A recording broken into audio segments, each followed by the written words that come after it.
To make rice kofta that is perfect and cohesive, follow the recipe steps that will impress you down to the last millimeter. Ingredients you'll need. Prepare 5 kilograms of finely minced meat. While mincing, we'll prepare the mix. 5 bunches each of coriander, dill, and parsley, with 5 medium grated onions and 5 small garlic heads. Add this mix to the meat. Add 5 kilograms of washed, dried, and very well ground rice. Add the recipe spice mix bag.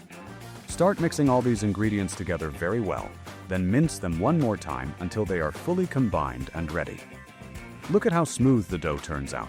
Shake the kofta into the size you like, and you'll notice it doesn't stick to your hands or crack. Drop it into hot oil. The result is a golden color, and it never falls apart. The aroma is incredible, tender on the inside and crunchy on the outside. Recipe: the secret behind your restaurant's taste.